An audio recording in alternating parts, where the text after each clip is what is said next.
உங்ககிட்ட யாராவது லஞ்சம் ஏதாவது கேட்டாங்கன்னா கொடுக்க முடியாது சொல்லுங்க. நான் இருக்கேன் உங்களோட.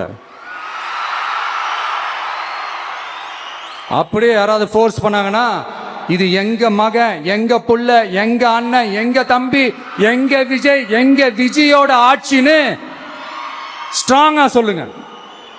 மக்களை, நீங்க கூட இருக்கும் போது லஞ்ச ஊழல் மட்டும் இல்ல, அதிகாரத்தை வச்சு ஆட்டம் போடுற யாரா இருந்தாலும் அடங்கிடுவாங்க. இந்த கடமை, கண்ணியம், கட்டுப்பாடுன்ட்டு ஒரு காலத்துல கொள்கையோடு இருந்த கட்சியெல்லாம் இன்னைக்கு எப்படி இருக்கான்னு உங்களுக்கே தெரியும். அதாவது இந்த டிவிக்கே கட்சியோட தலைவரை எதிர்க்கிறதுல ஒரு நியாயம் இருக்கு. ஏன்னா உங்க பொழப்புல மண்ணள்ளி போட்டான்.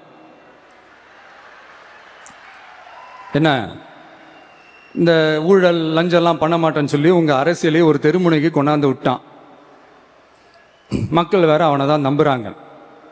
ஸோ இந்த விஜயை எதிர்க்கிறதுல ஒரு அரசியல் நியாயம் இருக்குது, அதை புரிஞ்சுக்கலாம்.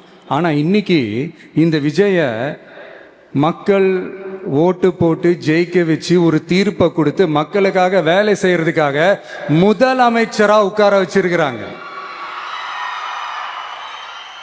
என்னமோ இன்னமும் நீங்க தான் ஆட்சியில் இருக்கிற மாதிரி. விஜய் கரூருக்கெல்லாம் போகக்கூடாது, விஜய் இங்க போகக்கூடாது, அது செய்யக்கூடாது, இது செய்யக்கூடாதுன்னு எனக்கு புரியலையே. ஆட்சியில் இருக்கும் போது தான் இவ்வளோ கட்டுப்பாடெல்லாம் போட்டீங்க, எஸ்ஓபிஸ்லாம் போட்டீங்க, ஸ்டாலின் சார் ஆப்ரேட்டிங் ப்ரொசீஜர்லாம் போட்டீங்க. இப்போவும் அதே பண்ணிட்டு இருந்தீங்கன்னா என்ன சார் நியாயம்? இல்லை, நான் தெரியாம தான் கேட்குறேன். இன்னும் கனவுலையே இருக்கிறீங்களா? முதல்ல முழிச்சு வாங்க, ரியாலிட்டிக்கு வாங்க.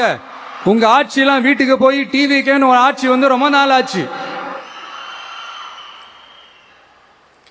ஒழுங்கா படி, ஒழுங்கா படி என்று சுப்ரீம் கோர்ட் ஓங்கி மண்டேலியே நறுக்கு நறுக்கு நறுக்கு என்று செம்மட்டியாலே அடிச்சும் இந்த திமுக முழிச்சிக்கல அப்படின்னா அப்ப கொஞ்சம் கஷ்டம்தான்.